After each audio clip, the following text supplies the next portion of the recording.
Oh, we need to go back and check on the miners.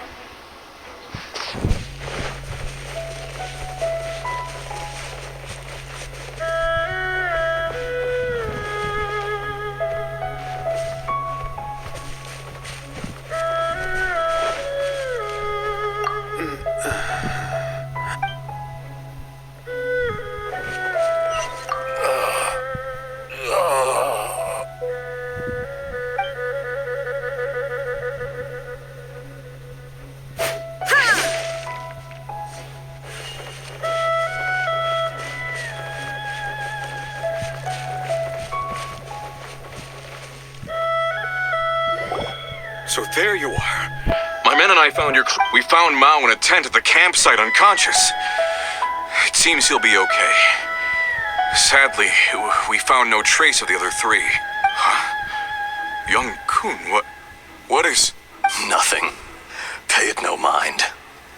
Those 3 miners are over there, in that cave. Cave? What happened? They're exhausted, but not in danger. Don't worry.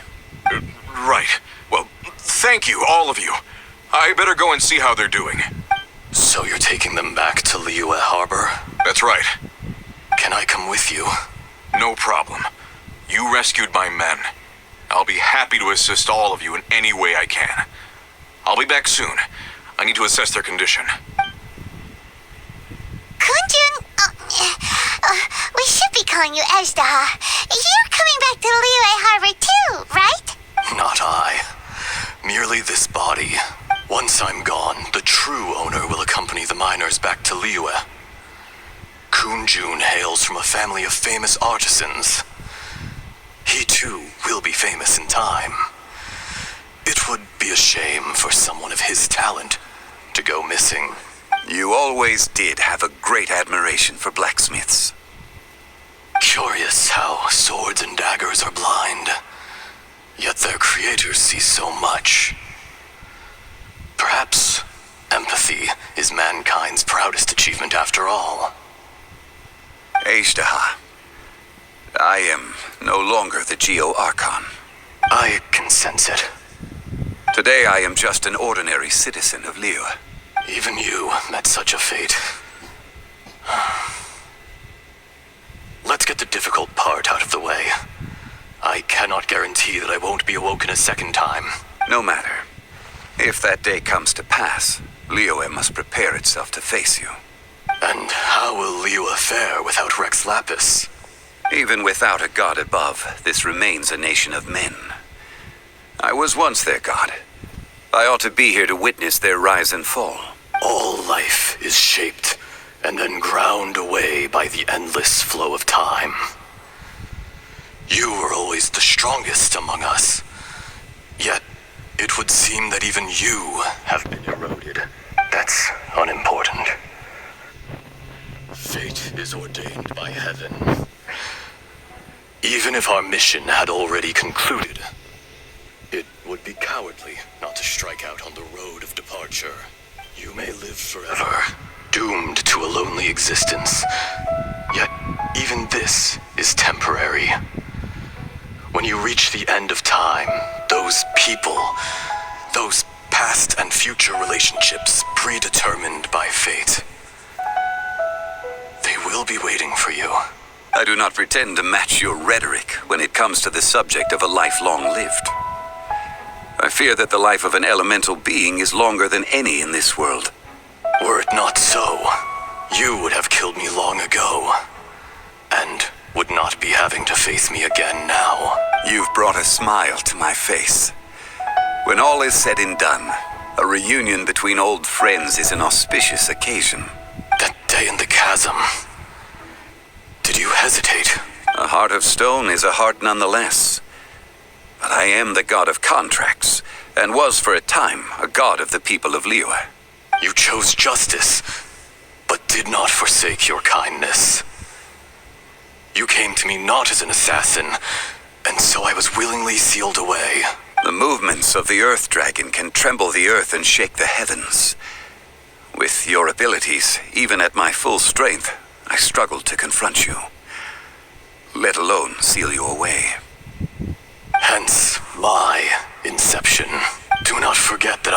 there with Liyue's founder. The face may have changed, but the content of the contract remains intact. Old friend. God of...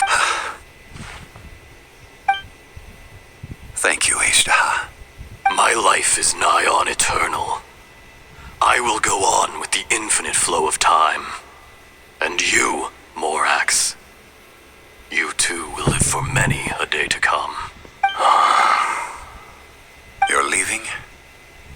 If it is fated, Morax, we will meet again.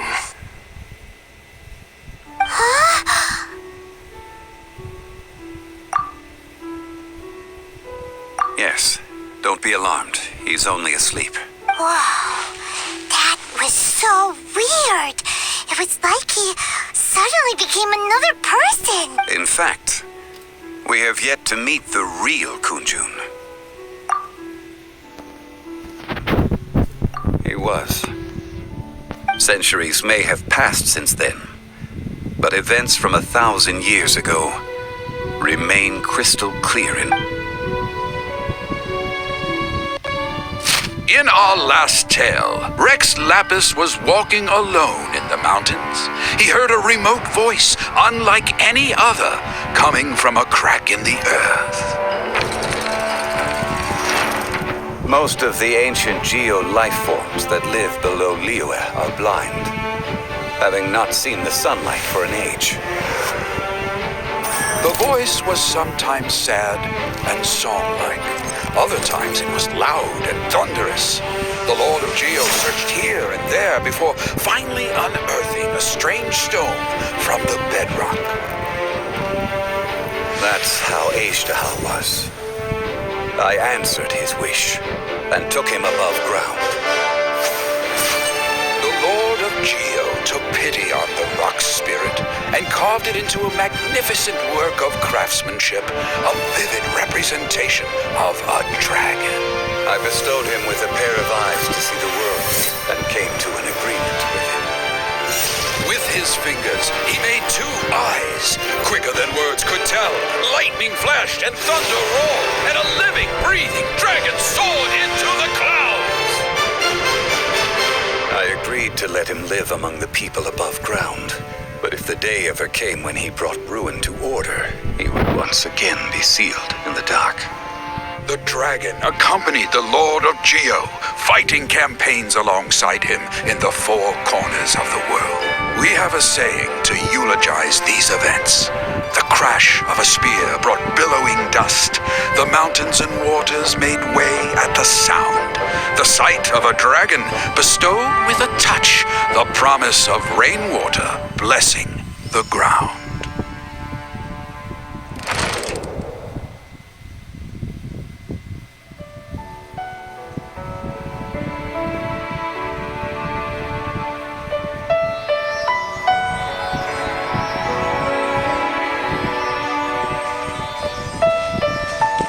A 1,000 years ago, Azhdaha attacked the chasm. I tried to obstruct him, fighting him tooth and nail down the length and breadth of the mine. Finally, I brought him down and sealed him underground. During that battle, Dragonfall was born. Azhdaha could sense the stone. Subconsciously, he wanted to use it to find me. Despite being the victor, I could not claim to be stronger than he. And in his heart, he still retained an ounce of goodwill towards me, towards Liyue, towards life above ground. He was willing to be sealed away, but as the erosion set in, he forgot. Even I cannot avoid it. But there is something I understand better than most. When the door opens, it is time to leave. The greater the power, the greater the danger erosion may bring about. The millennia may come and go, but even a stone may tire. Personally sealing away an old friend. This is just one form of erosion I have endured. People abandon and surrender the things they love to pursue the right path. Perhaps this is the erosion imposed on me by the heavenly principles. I was a god of mankind. My identity may change, but my eyes will bear witness to the history of humanity. You still care a lot about Liyue. Call it part of my duty. I must thank you both. No worries. Oh? About what? Oh yeah, Paimon nearly forgot. So, not long ago, we met a guy called Dane. He told us about Conria and the punishment of the gods. That's when we realized that those events were connected to the person we're searching for. Zhongli, you're a god. You've lived through thousands of years of history. Surely you experienced the incident? I cannot say. Why? You can't even give us a thread of information? This is so important to us. I understand. But I must apologize. This is my contract. You mean another past grievance? Like the incident with Azhdaha? Too painful to talk about? It was signed before it all began. I have always honored the contract. And kept my silence. How can you be like that? You two are friends to me. I can assure it brings me no pleasure to disappoint you. But as the god of contracts, I cannot go back on my word. Would you be ready to find out?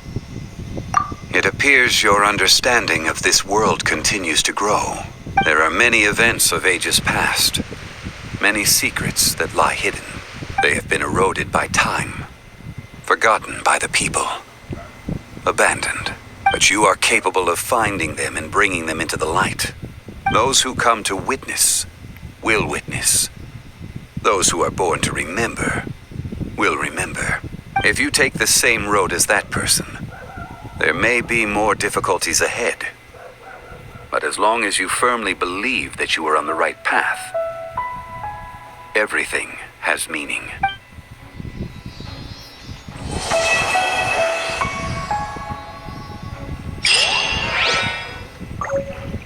This tablet was erected by Mountain Shaper. It names Azhdaha as a terrible dragon, and serves as a warning for later generations to stay away from this place, from the sea. It's a shame. There is a fine line between good and evil. If the good and evil within him could be summarized in a single sentence, well, never mind.